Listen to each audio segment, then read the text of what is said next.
Hello everyone and welcome back guys to episode 57? Is it 56 or is it 57, Jamie? I think it's at least 57. I think it is 57. It might even be 58. We don't quite know what episode of Knowing Wheel we're up to. But yes, we're back once more. As always, I'm joined by Jamie183. How we doing, mate? I'm good, yeah.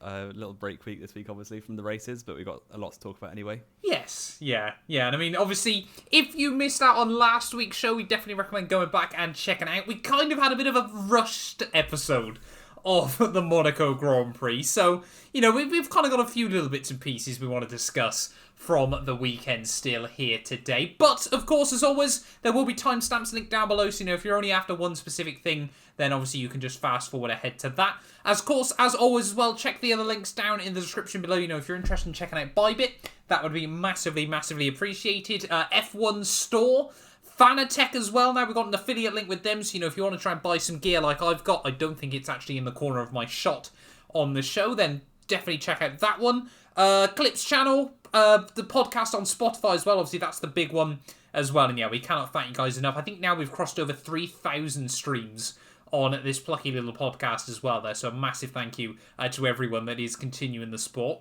Have I forgotten anything, Jamie? Manscaped as well? There's plenty of things to check out. You got 50k subs. So I did get 50k subs. Yeah, thank you very much for reminding me. Thank you as well to everyone that has helped us cross over 50k subs. I think this is the first proper video I'm doing because obviously I record videos ahead. And then I was saying, hopefully we'll hit 50k subs, but I didn't want to say thank you for 50k subs if I hadn't hit it yet. So yeah, this is the first video I can properly say thank you all so much for the insane support. To be honest, we're getting pretty close to 51k already. I don't know what's going on anymore, but thank you all for the continued support on all of the work. But yeah, let's get into it then, Jamie. Let's first of all discuss, back from Monaco, Jos Verstappen apparently has said that he doesn't believe Red Bull should have let Perez win that race. He thinks they cost Max 10 points. Jos is just about absolute clown, to be honest, isn't he? He is just a clown show. When drivers and, former drivers leave the sport, they either go one way or another. They either become a quite respectable pundit. Well, it's one of three. One of three, yeah. They either just peace out and leave, like Raikkonen has. Become a respectable pundit, you know, the likes of Karen Chandok, Jensen Button, Nico Karen Rosberg. Chandok? He's a good pundit. I mean, Karun Chandok is, not Karen Chandok. Yes. Or they just chat absolute rubbish and just try and get clicks, like Ralf Schumacher or Jacques Villeneuve or Jos Verstappen in this case. So it's completely a terrible opinion. Obviously, Red Bull did the best they could for both drivers. Both of them picked off the Ferrari, one Ferrari each. Perez got 2, obviously, and they came home with a 1-3 after qualifying 3 and 4. So exactly. I don't see why he's complaining. Yeah, and I mean, let's not forget, Perez spent pretty much the entirety of the Monaco Grand Prix weekend quicker than Max anyway. That's why was the likely reason he did end up winning that race. I mean, just Jos Verstappen. Surely there's got to be a ban placed on him at some point from entering Formula 1 paddocks. You know, I don't know if you saw, Sky Sports had a bit of a whoopsie before the Monaco Grand Prix. Because they were doing... Did you not see this on Twitter? They were going to be doing a Q&A with Jos Verstappen.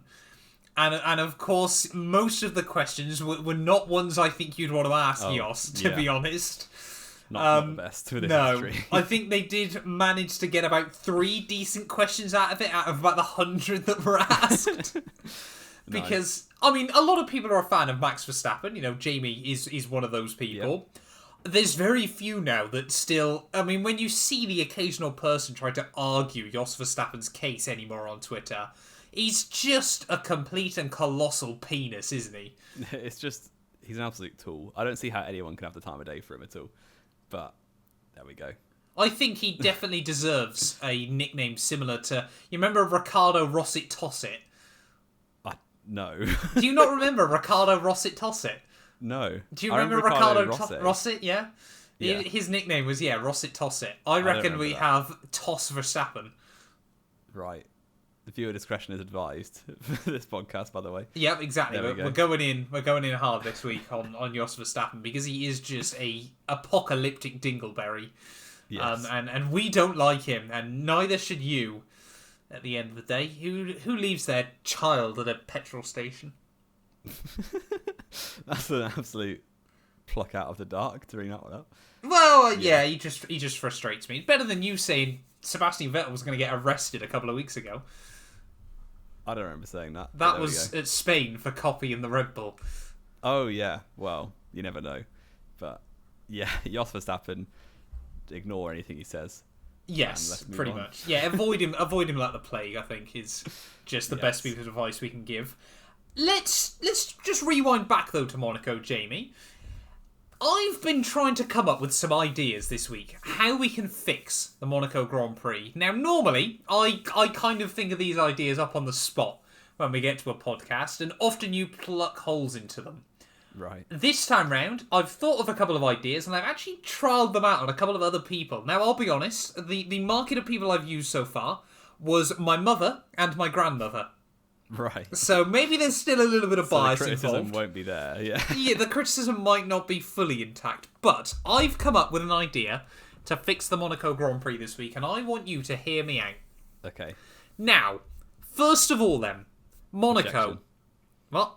Objection. You don't want it to be at Monaco anymore. The Monaco Grand Prix is going to be held elsewhere. Yeah. What do we remember from the 2020 Monaco Grand Prix, Jamie? Sorry, 2021 Monaco Grand Prix, even, I should say. Yeah. 2020. Are you sure 2021? Yes. Yes. Okay. Well, Hamilton was qualified 7th, stuck behind Gasly. Right. Okay. Not what do you remember, you nerd? What do most F1 fans remember from last year's Monaco Grand Prix? Two things. Leclerc not starting. No. That's okay. Three I don't things. know what you're picking up on. Bottas's wheel getting jammed on. No. Okay. 4 things. Right, my point is not being proven the way I'd hoped. We remember last year's Monaco Grand Prix for 2 things, Jamie. Okay. Lance Stroll's camera. Oh, yeah. And the Golf McLaren livery. Okay, that's not what I would have picked out. No, but you don't remember Formula 1 like the standard viewer does, do you? And to be fair, neither do I. But yeah, that has ruined my point immediately. I say, from now on, Monaco Grand Prix, Jamie, every team has to rock up with a classic livery. Why would teams agree to that? That's just extra cost. Because it generated so much interest for McLaren last year. Why would it create extra cost as well? Because you've got to design a new livery. You're paying people. That don't cost much. I could do that. And you're not even having to design a new livery because you're just using a retro one. Yeah. Like, you just imagine, you get to Monaco, McLaren rock up with a white car. Like Senna's McLaren from the 80s. What, that you're not allowed tobacco sponsorships anymore? So that would be funny. Well, you fake tobacco sponsorships, or you sort of just allow them that 1 week. That would never go through. But yeah, you make as close to historic liveries as you can. So McLaren rock up with a classic livery. You've got Lando Norris. I did really badly. Then I forgot their lineup. Lando Norris has to go around with like a Dayglow helmet or something like that, like Senna used to. Williams rock up with a Rothmans livery or something like that. With no tobacco sponsorship. With no tobacco sponsorship. Rothmans is a drink. Oh, no, it is cigarettes, isn't it? Yeah, it is cigarettes. That's really bad. I'm thinking of martini. Well, Alpine turn up with a JPS Lotus, which is a tobacco sponsorship. Yes, exactly. They all show up with classic liveries or made to look like classic liveries. Immediately, you're plucking holes into my plan. But I am. I'm sorry. That's the gist of the idea. You come with retro themed F1 liveries. Then, Friday, fairly normal running. We get to Saturday, Jamie. Now, because of course Monaco is completely normally defined by Saturday, there's more at stake. It's 10 points for pole position at Monaco. Okay. And it goes 10, 9, 8, 7, 6, 5, 4, 3, 2, 1. So everyone inside the top 10 is going to score points. However, because as we saw, thanks to Yuki Tsunoda last weekend, if ever there's a red flag at Monaco, not only does it screw you, it screws all the cars behind you in a session. Yes. We're sending the cars out one by one in reverse championship order for one reason and one reason only. What's the reason? As the track grips up, of course, it won't be at the same pace as it does normally now, obviously because in Q1 you've got 20 cars going around, yeah. But it will give the cars that are lower down the order a slight advantage. It won't make enough difference that it's hugely influential, but it will make things a little bit more interesting. And one of thing you haven't thought about, or you maybe have. Weather. What if it rains? you delay qualifying. Right, okay. You have rain delays like NASCAR. Just build a whole glass roof over the whole... I mean, Monaco surely should just become, basically a greenhouse at this point. Yeah. But, I mean, weather doesn't often affect the Monaco Grand Prix, so I think most years we can reliably... Apart from last week, where it did. Apart from last week, yeah. And even that was only Sunday. Saturday was fine. Yeah, I suppose. And even then, if it's looking like Saturday might be a bit touch and go, you run qualifying on Friday instead. So 10 points for pole, and then 9, 8, 7, 6, 5, 4, 3, 2, 1. Yeah. And then you run, because obviously qualifying's taken a bit longer, you then run, say, 75% race distance, I think, because, let's be fair, no one wants to sit around for 2 hours and watch the cars go around. Okay. What do we think? Have I made the Monaco Grand Prix a lot more exciting? No. I don't like it. Why? Anyway, it's so gimmicky. The teams would never agree to it. But Monaco is a gimmick. This is the problem I have when people go, it's too gimmicky. At least it's a gimmick track that conforms to the rest of the Formula 1 calendar in terms of rules. You don't just start making stuff up. It doesn't. Monaco doesn't conform to the rules. How doesn't it? It's not long enough, and the race distance isn't far enough. It's literally a gimmick already. Well, why not steer into that skid and at least it. make it more exciting? And the classic livery thing, I think that would just be so confusing for any new fans. Because they would be nothing alike to what their actual. But the thing is, classic fans new fans aren't watching Monaco anyway because it's a snooze fest. This is why. That if it's their first year watching. Yeah, but if it's their first year watching, they go on Formula 1 and they go, Monaco, completely defined by Saturday, and nothing happens on Sunday. And they go, okay, I won't watch this one. I think the point I'm trying to make is you've just got to make Monaco different. At the end of the day, steer into that skid of it's going to be a weird weekend. Rather than just trying to run a normal weekend around a track that can't allow a normal weekend to happen. Yeah, I think what you do is you make the track better and make the car smaller. How do you make the track better? There's I saw Will Buxton, a friend of the show, he did obviously. Put a couple of tweets out, but that wouldn't work. They would never sign off on that. The whole reason the Monaco Grand Prix is around the part of Monaco it is just because they're used to closing those roads. People can then still live their lives outside of those roads. Was like just before Portier, you just turn left. Yeah, I know, I saw that. And that makes the whole straight longer through the tunnel, which gives people more of a chance into the chicane. Yeah, but you can't. They won't. Yeah. There's not enough runoff. That's why the chicane's where it is. I feel like that's a lot more likely than changing the entire rules and race weekend for 1 week. But then you got the swimming pool in the way. For what? Wait, so you go down through the tunnel and just straight line the chicane? No.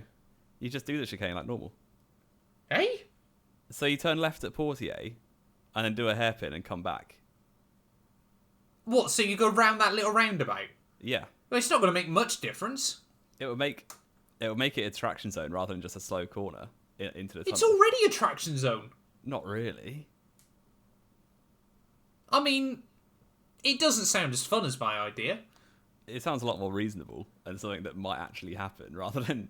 The thing is, though, I genuinely want to believe... It's not scripted career mode. But the thing is, I'm sort of there, like, they've got to try and make it different if they want to keep it on the calendar. And I think something like that, imagine Saturday with that. Is watching each car go around by themselves with classic liveries. That would be incredible. Before, hasn't it? What? One-shot qualifying, exactly. And it was always... It made things interesting. It was absolute, not fair at all. But no, but that's because they had to do 2 laps over 2 different days and all this, that, and the other, wasn't it? And one lap had to be on race fuel. But then you wouldn't have all these things. You just have low fuel run, 1 shot, out lap, push lap, in lap. Simple as that. And, we both look back, Kimi Räikkönen's iconic 2005 lap from Monaco. The jewel in the crown takes another twist. Kimi Räikkönen, will he be on pole? Almost half a second. That's iconic, because he was the only car out on a lap. Yeah, it would mean you don't miss stuff as well. Exactly. And a red flag means you're starting last, and no one else is screwed. And no one else gets screwed. That's true, actually. I'm slowly bringing it round here, I feel. I still don't think it's a good idea. Why not? Why don't you think it's a good idea? It's a very, it's all for the show. Yes, but that's what Formula One's trying to do. Yeah, that's the whole point. On a Saturday is just a bad idea. I wouldn't say so. Like I don't mind the idea of like one shot quality one at a time. If it was just to set the grid and then make it able to be a good race as well. But I think the thing is that if you do find the track ramps up, so cars lower down the order have got an advantage, making Sunday have slightly less of an effect than a normal race weekend just then means people aren't going, oh, well, it completely ruins the sport if Mick Schumacher can win a Grand Prix just because he did well on Saturday because he's done useless the rest of the year. Yeah. I don't know. Let us know what you think. I'm not won over. Completely. I feel I have fixed the Monaco Grand Prix there. Or contact Ross Brawn and let him know. I will. I've already sent him an email this week. He'll be on the show next week. He will. He'll be here to discuss ideas with me. I'm gonna make Formula One better. I think genuinely, Jamie, I've fixed the Monaco Grand Prix. Not only would it be exciting for OG fans, it would get new fans involved, and imagine how many people would just tune in to watch Saturday that normally therefore wouldn't. Yeah. I've made Formula One better. I'm not convinced. I have fixed Formula One. Monaco, you can thank me. I will shake hands with Prince What's-His-Face. What is his name, actually? Albert Sunning. Prince Albert, yeah. That's the one. Prince Albert, or is it Prince Philip? I look forward to the title of this podcast being How to Fix Monaco. Matt fixes the Monaco Grand Prix. Yep. Shall we move on? We shall move on. Let's move on then to Nyck De Vries, apparently, is worthy of an F1 drive again, apparently. Yeah. You say again like he ever had it before. Well, people every other year say he's worthy of it. I think the thing is with Nyck De Vries, he's a safe pair of hands and you know he's going to be decent, but he's not going to set the world alight. No, and he's also, 42 and now? He's also 27. Is he 27? He's at 27, 28, isn't he? He's not young. He's been Mercedes reserve for as long as we can remember. Actually, that's not true. He's been in Mercedes reserve for about 5 years. Yeah. Yeah, he would do a solid job. He wouldn't pull up any trees, and he wouldn't win a world championship. But no, if someone wants to take a risk on a very low-cost driver, I don't see why not. I mean, he would be the cheapest date probably around at the moment, wouldn't he? Yeah. And let's be fair, what Williams have actually said there when you read between the lines, because it was Williams' Dave Robson who was giving him the praise. What they've actually said is he's less bad than Latifi. Yeah. It's really what... He was matching Latifi's times in the practice he did in Spain. Yeah. I think... But I think we knew that already, because they would have raced against each other, didn't they? Yeah. In 2019? Yeah. Well, that's where De Vries won the title. Latifi came runner-up. Latifi came runner-up. So clearly we know he's better than Latifi already. In 1 year. Well, and a couple of years before that as well. Did he beat him the 2 years before that? 2018, De Vries was 4th behind the top 3. But yeah. And then 17, I watched De Vries win a race that year. I don't think Latifi was in F2 in 2017. He was, wasn't he? I thought Latifi had been kicking around. I thought he'd been kicking around for years. Yeah, maybe he had. Because even Albon was in F2 in 2017, but only for a few races, wasn't he? Nicholas Latifi 5th. Oh, so he beat... Wait, he did beat Nyck, because De Vries was 7th. Fair play. In the rookie seasons, Latifi was better, and then every season since... Wasn't Nyck kicking around in F2 longer than that? Surely not. I thought he'd been in F2 for years, just like on and off before that. Wow. I thought he was in like 16 and 15. 2014. Yeah, I thought he had been kicking around forever. Yeah. How did he make it to F1 if he did? But he didn't. Oh, what, Latifi or De Vries? Latifi. Oh, I thought you meant De Vries. Well, he did parts of 6 seasons. I say, because he did a few races, didn't he, elsewhere?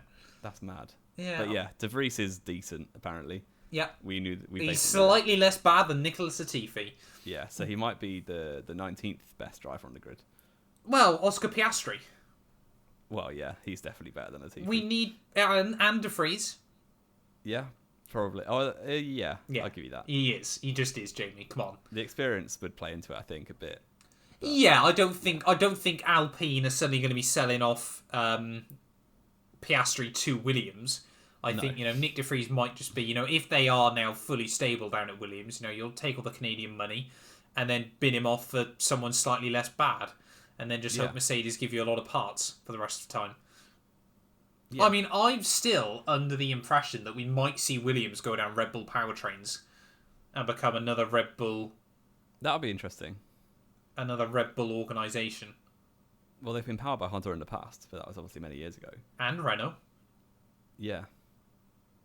So, yeah, Williams have got a bit of a tendency to just change engine manufacturers every now and then.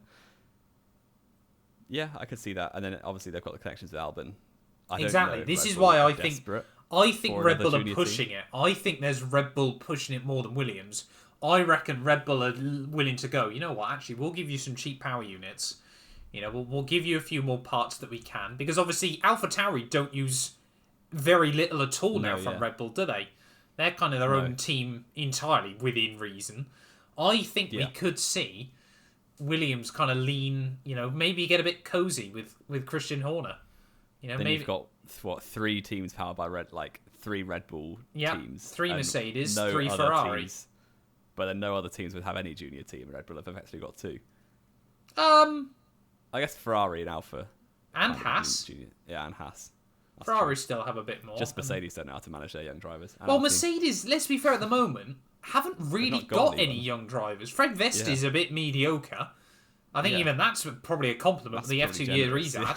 He recovered a bit at Monaco, didn't he, last weekend? But still hasn't been brilliant this year. No, yeah. Apart from that. And then Nyck De Vries is the young driver who's 27. Yeah. And now you've got George Russell in the car. They're kind of going, oh, great, we can't really do a lot now. Yeah, this is it for the next 15 years. Yeah. So Hamilton's still going to be in F1 at 52. Still I Rise will take a whole new meaning for him at that age. It would take a while by that age. Still I Rise on occasion. That's outrageous. Right. Back on track. Perez and Sainz. An article's been published this week talking about why smart and capable Carlos Sainz can still be a factor in the 2022 title fight. We've already spoken a little bit more about Perez.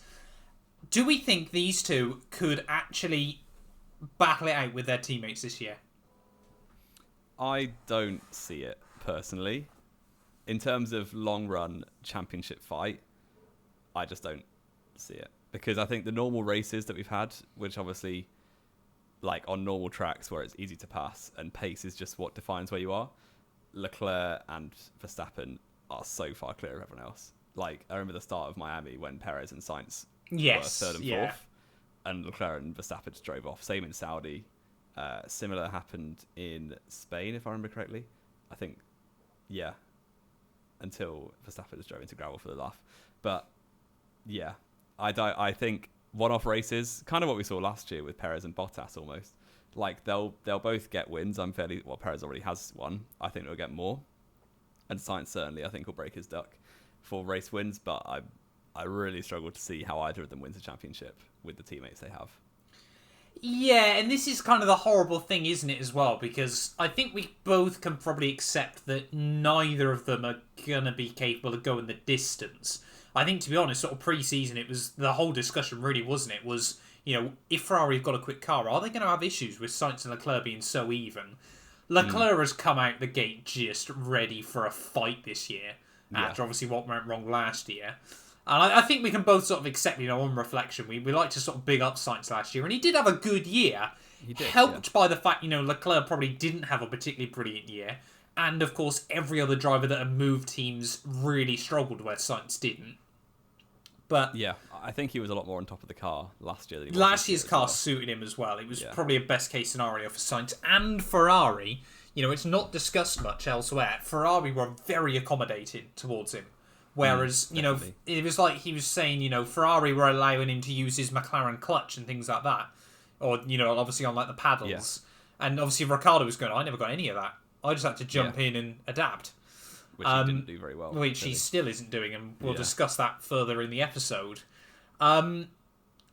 It's difficult, isn't it? Because both Perez and Sainz, and again, there is very much Bottas energy.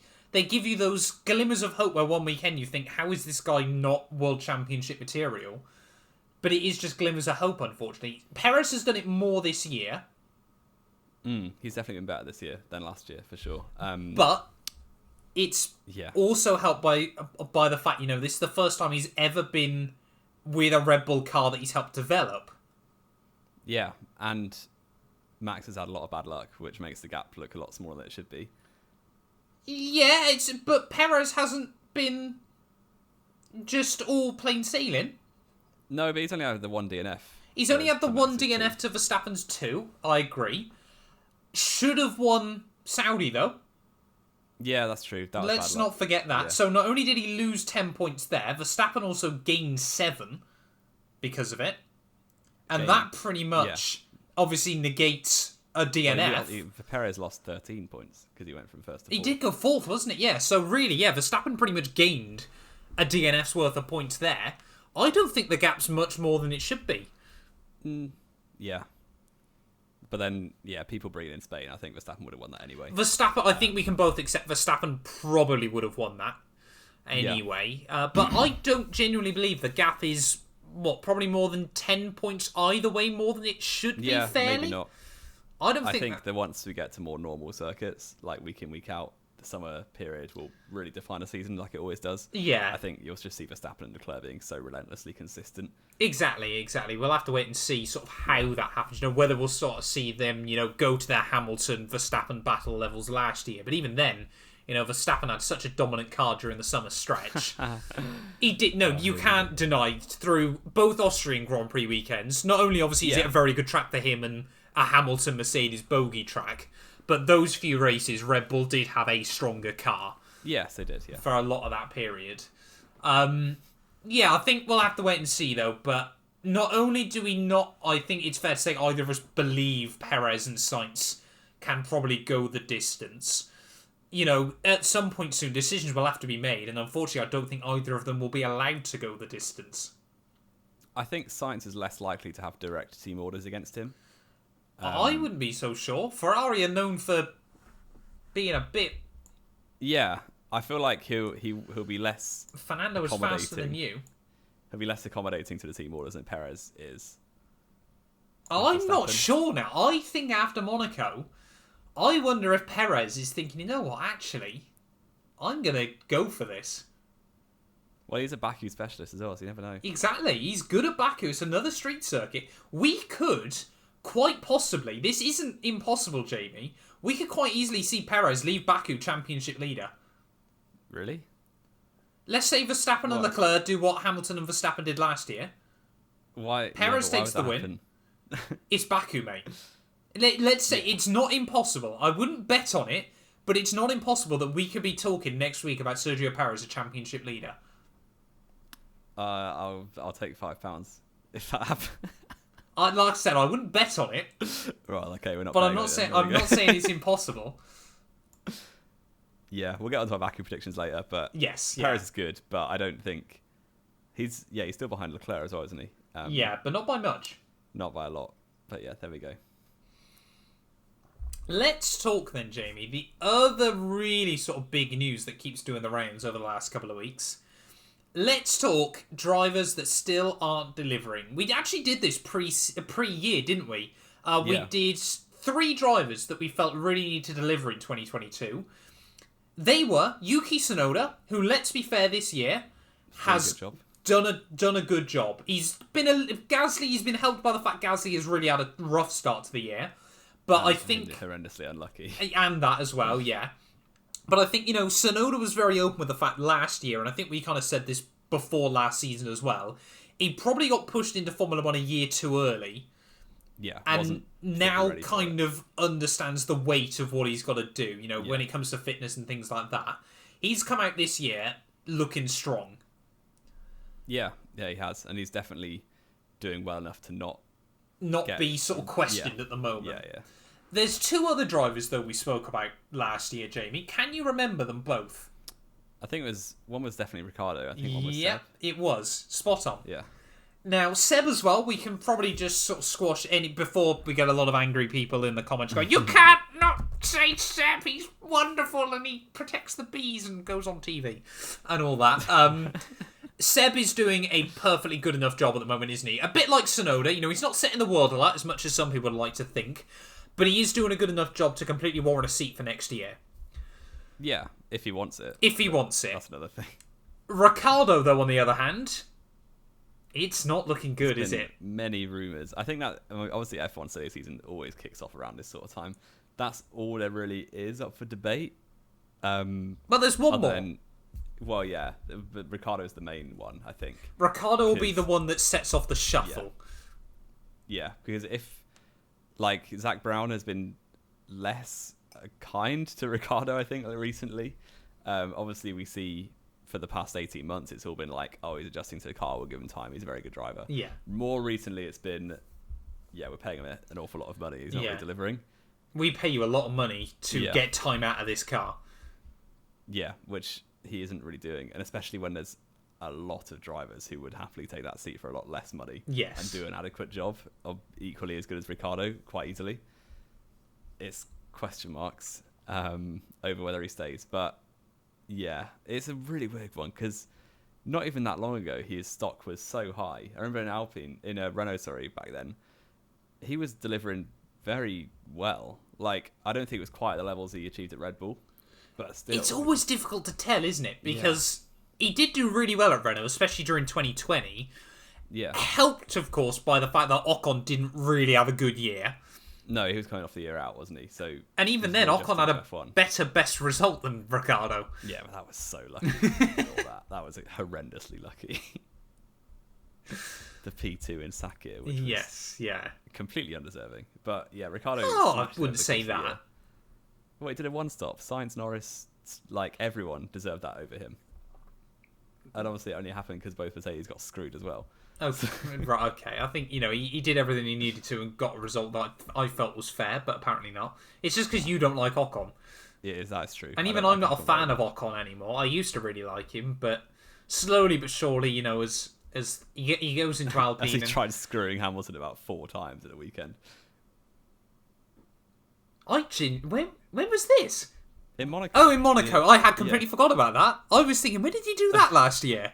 No, you're absolutely right. Yeah, no, we hate Ocon. This is an anti-Ocon podcast. No, I'm joking. I mean, he's a good driver still, isn't he? And you kind of forget he did have that year out in many ways. Yeah. Because he's doing well this year. I don't think the points gap should be as big as it is. No. But he's doing well, so we respect him. But yeah, Ricciardo, anyway, back to point, should be doing better at McLaren. And there's a lot of rumours about people who could be replacing him. Well, it kind of ties into what was going to be one of our last points before we get into Baku predictions, doesn't it? This is kind of where we thought the shuffle might happen. Of course, after the Monaco Grand Prix, as the drivers were leaving the podium, Perez kind of accidentally confirmed he was re-signing a Red Bull. Because it was quite clearly visible. He went to Christian Horner, I re-signed too soon. Yeah, could have got a cheeky little bonus after signing on the back of a win. Yes, yeah.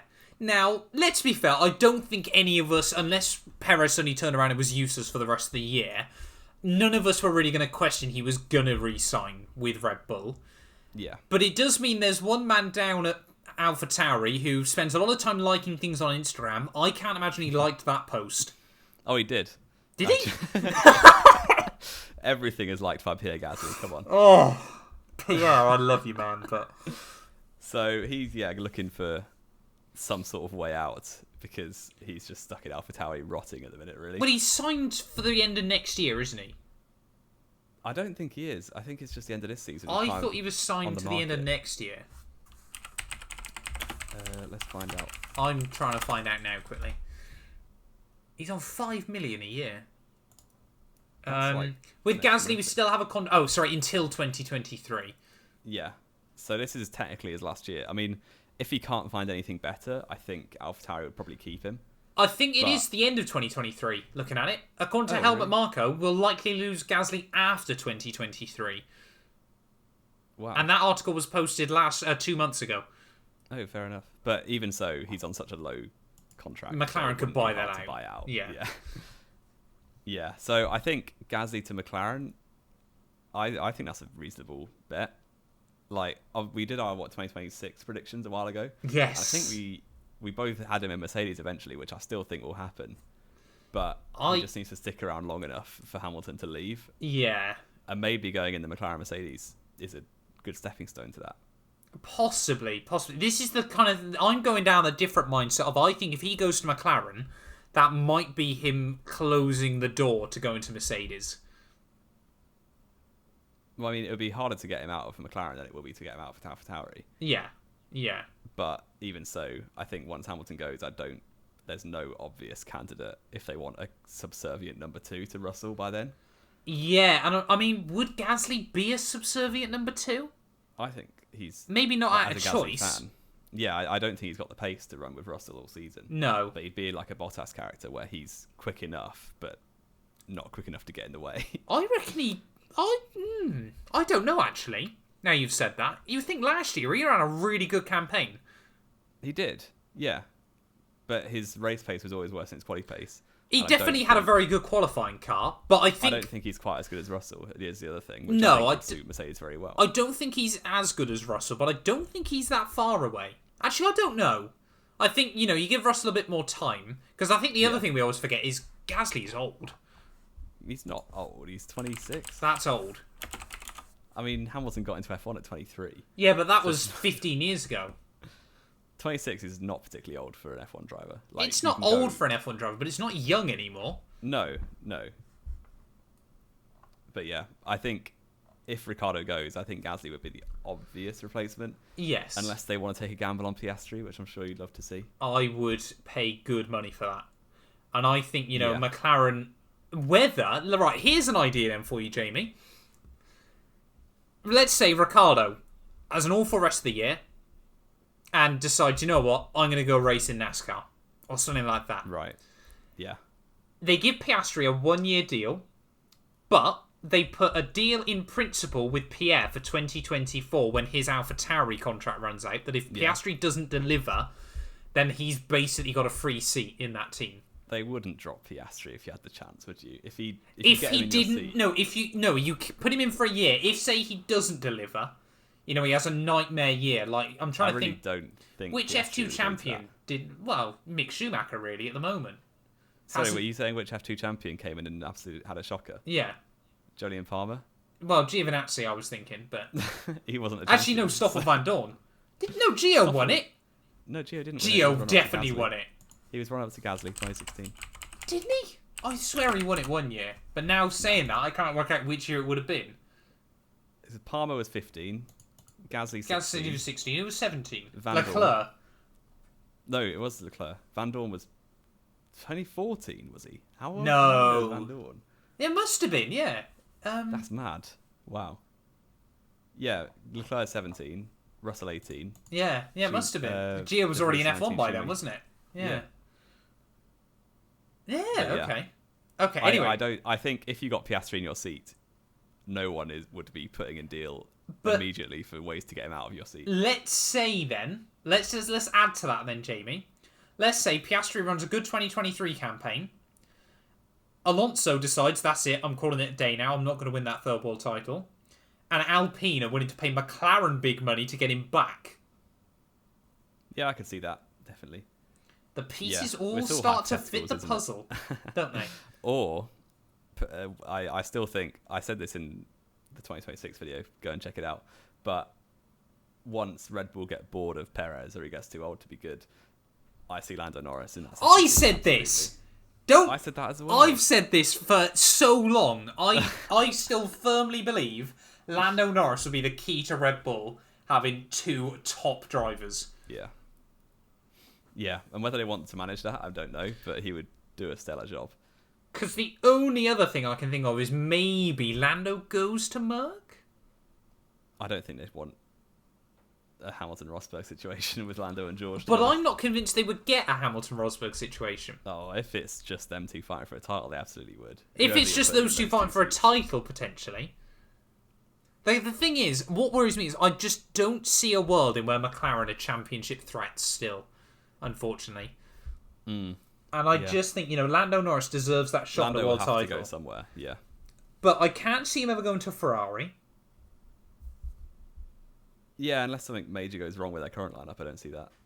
Because Leclerc is probably just going to be a Ferrari lifer. Well, you see what Ferrari does to people, I'm not sure. I really do believe Leclerc is going to be Ferrari's only shot for a Schumacher recreation in modern day. Potentially. And, you don't want to sort of live too much in the hypotheticals and things like that, but won his debut race for Ferrari. Won his debut Italian Grand Prix for Ferrari. Schumacher did that. So did Fernando Alonso. I will admit that as well. Yeah. Alonso was sick of Ferrari after 4 years and 2 failed championships. Yes, but I don't know what it is, but I just feel that Leclerc just has that X factor that Ferrari... What, Alonso doesn't? No, but in a different way.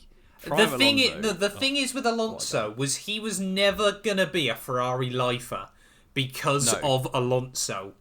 Leclerc... he has this tendency to make teams really annoyed with him. Exactly. Alonso was always a driver that was going to win titles based on skill, but he was never going to be able to stay somewhere for too long because he was Alonso.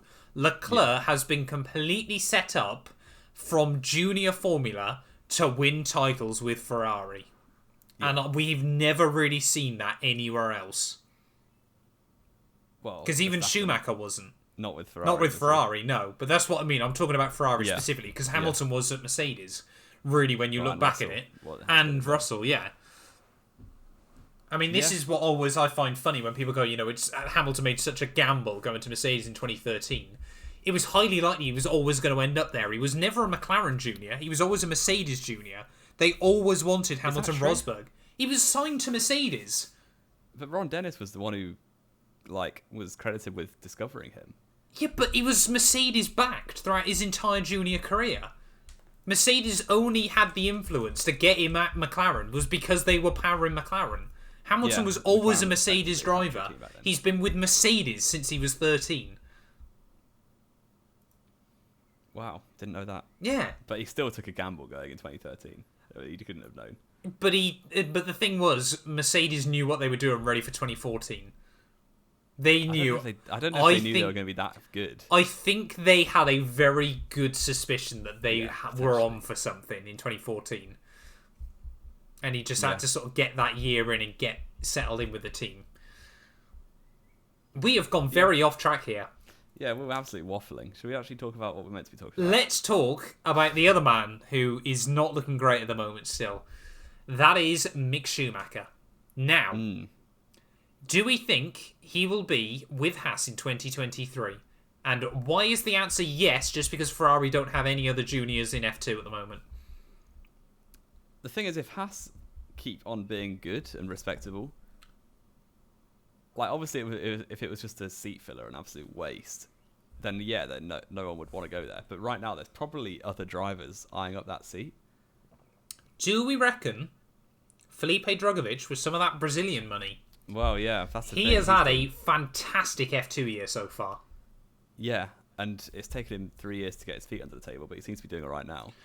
So... But again, we have different opinions on this, don't we? Yeah. I firmly believe, even in his first year, he was really good. If he hadn't... Where did he go last year again? I can never remember. Virtuosi. Yeah. He should have stayed at MP and he would have been a title threat last year. Well, he probably wouldn't have been a title threat because Piastri. But he would have been right there still and his stock would have been high. Yeah, he didn't do very well at Virtuosi at all. But he just didn't gel with the team. MP. But him and MP are a brilliant lineup. Yeah, which is really weird. But he's doing an absolute solid job at the minute. I still think other better drivers haven't had the luck they should have had this so far in F2. I think the likes of Porsche and Lawson will be right there, and Hauger as well. Hauger, yes. Yeah, hopefully next year it's going to be. Drugovich has really been taking up all the points he can early season while those guys are struggling a bit. But let's say he keeps doing that. Yeah, he could. And it's kind of what Mick Schumacher did, and De Vries especially back in 2019, where you're always saying, oh, someone will come up and challenge him, and then no one ever did. So... I mean, I did with Mick, but... Yeah, I like with Mick, but De Vries just sort of romped away and no one could ever catch him. Yeah.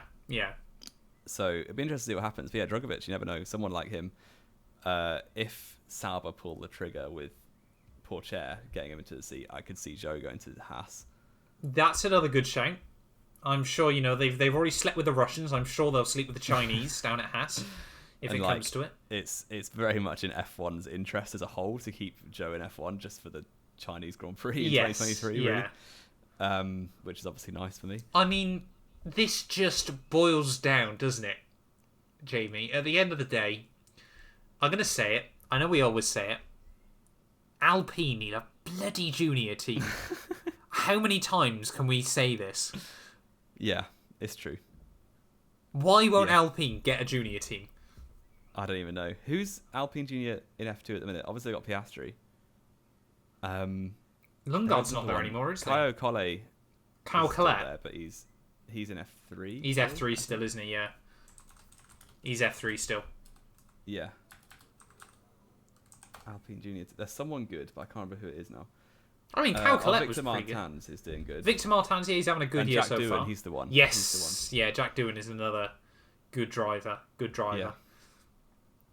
But yeah, it's... Yeah. Right, Alpine need two junior teams. Yeah, but... Yeah, we need more seats. Andretti, Audi, Porsche, get in. Please, desperately, desperately. We need 26 cars on the Formula 1 grid nowadays. Right. Do we get in there? Well, we haven't really discussed Schumacher still, have we?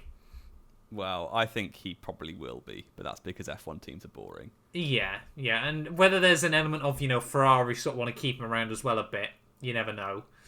But I think, Mick is at least probably going to get one more year. And I've sort of said this earlier on in the year. Let's not forget Mick and the story of the second year, which is an awful strategy to have in Formula 1. Yeah, but to not be good. To not be good, take a year to get used to a car. But next year, I reckon, if he hangs around and he gets better towards the end of the year, he could be one to watch next season. But I think what we're forgetting, Magnussen was always solid, but he was never, top. Podium on debut. At least with Latifi versus Russell last year, we can say, Russell is a top driver though, so that's fair enough. You can kind of see that with, say that with Joe and Bottas to an extent. I think Joe needs to pick up his quali pace a bit. Yeah. But Bottas matched Hamilton in quali pace, so it's hard to... Not quite matched. Well, he was close. Most of the time he was less than 0.3 off. That's not matching, Jamie. No, it's not. But there we go. But yeah, with Magnussen, he was never top. He was always decent. He went toe-to-toe with Grosjean, which says a lot. It just says he's mad going toe-to-toe with Grosjean. But yeah, he needs to be picking it up because, in my opinion, still Magnussen isn't Magnussen isn't an impossible benchmark.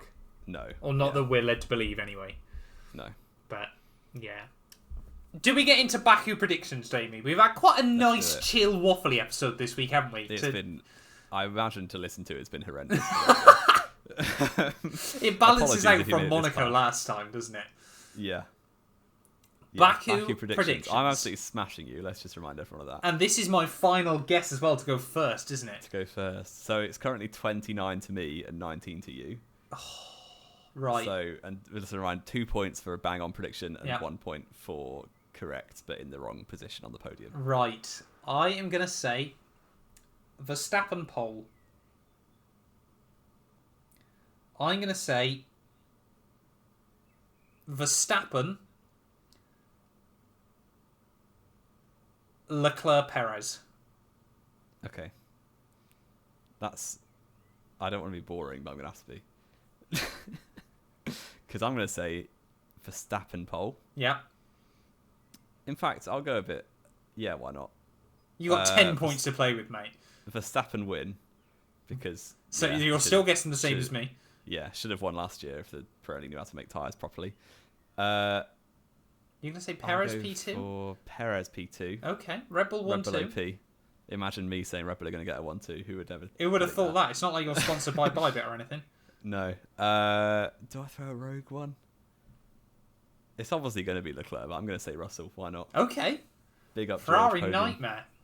Yeah, Ferrari disaster class following from Monaco. I mean, it does make me chuckle the fact that, Baku even's meant to be quite an unpredictable race, and we've both just gone with probably the most predictable response, but yeah, that's... Hey, Russell Podium is out there, I'll give you that. I meant more sort of for the pole and the win.